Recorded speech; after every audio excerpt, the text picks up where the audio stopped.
anak apo, long time no see, but now see now. Amen. Hallelujah. Praise the Lord. Rejoice and enjoy. Amen. Hallelujah, mga anak apo. Kumusta kayo? Ano ba ang ating mga buhay-buhay? Salamat sa ating Panginoon na mayroon tayong kapayapaan sa araw-araw na binigay niya para sa atin, na tayo ay laging nakaugpong sa Kanya, na hindi tayo manhiwalay sa ating Panginoon. Kaya salamat ngayong gabi ng aking mga anak apo ay sa magandang kalagayan o sa iba mang mga bansa kung saan tayo narinig ng ating mga tagapanood. Kaya salamat sa inyong lahat, na tayo ang lahat ay lagi nakaugpong sa ating Panginoong Kristo. Kaya salamat sa ating Panginoon ngayong gabi. Ang kwento ko sa inyo tungkol doon sa pagpuri ng dukhang babaeng balo. Pinuri ng ating Panginoon. Dahil pinuri niya ito, mga anak apo, dahil na yun natingala sila, may nakita sila na mayaman na naghulog ng kanilang mga handog sa kabangbayan. Kumbaga pinakita nila kung gaano kalaki yung mga hinulog nila. Kaya nakita ng Panginoon ang kahus na babaeng balo na naghulog sa loob ng dalawang maliit na baryang tanso.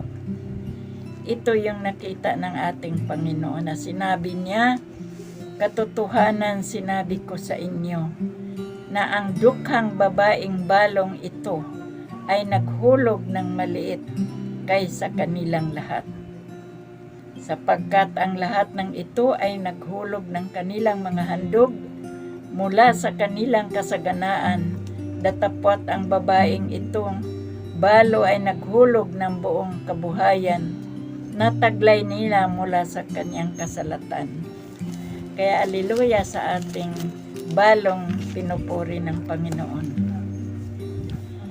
Kaya dito ang hinanda naman ng disipulo para sa kanyang kamatayan, at sinabi sa kanya ng mga bagay na darating ang pagwasak ng templo.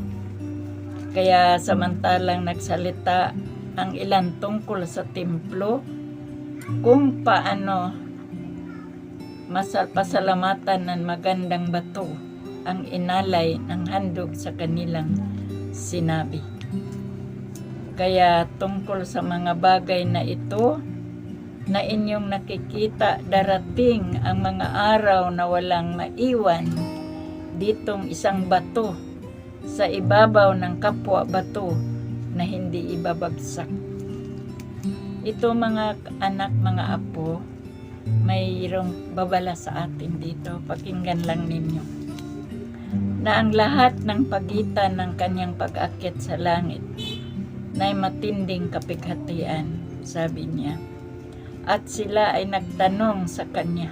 Sinabi nila sa Panginoon, "Guro, kailan nga mangyayari ang mga bagay na ito? At sino ang magiging tanda kapag malapit nang mangyari ang mga bagay na ito?" Kaya nagsitanong yung mga eskriba sa kanya. Sabi ng guro na sinabi niya, "Mangag-ingat kayo na huwag kayong maligaw, sapagkat marami ang paparito sa aking pangalan na magsasabi, 'Ako nga siya,' at malapit na ang panahon, huwag kayong magsunod sa kanya." Ito yung paalala ng ating Panginoon. Sa panahon na may magpakita sa inyo na magsabi na siya yung Panginoon, may paalala ng ating Panginoon sa atin na kapag kayo ay makarinig ng mga digmaan at mga kaguluhan, sabi niya, huwag kayong masindak, sabi niya, sapagkat kinakailangan mangyari muna ang mga bagay na ito. Datapwat ang wakas ay hindi pa kapagdaka, sa amin ng ating Panginoon. Kaya sabi niya uli, nang magkagayoy ay sinabi sa kanila, makipagdigma ang bansa laban sa bansa at ang kaharian laban sa kaharian. Sabi niya, magkaroon kapwa ng malakas na lindol sa iba't ibang dako at mga salot ng mga tagutom, magkaroon kapwa ng mga bagay na kilakilabot na mga dakilang tanda mula sa langit. Kaya ito yung paalala sa atin ng mga anak-apo na kaya inanyayahan ko talaga kayo na lagi tayong manalangin kasi may mga darating na mangyayari sa kapanahunan na ito na hindi natin inaasahan, na kailangan tayo maging handa na makapanalangin tayo sa ating Panginoon, na sa panahon na yaon na tayo ay ikanyang ililigtas. Ito ay paalaala sa atin ng Panginoon habang tayo ay laging nakaugpong sa Kanya, ang pagpapala ng ating Panginoon na Siya mismo ang ating biyaya, na hindi tayo mahiwalay sa Kanya, na patuloy tayo na nakaugpong sa ating Panginoong Jesucristo.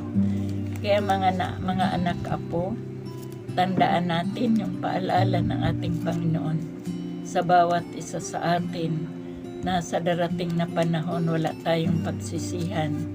Ang kailangan lang natin na talagang manalangin para sa Kanya, sa ating mga kaligtasan, sa ating mga pamumuhay, na hindi tayo epektado anuman ang mga mangyari dito sa mundo sa ginagawa ng ating kaaway.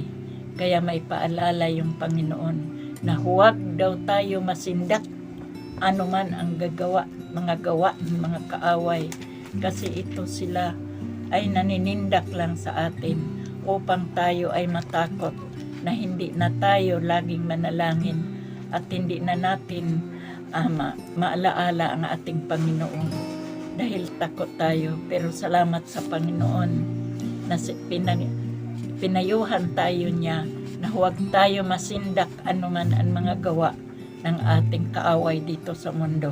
Kaya ang kailangan lang natin, laging manalangin at ibigin natin ang ating Panginoon.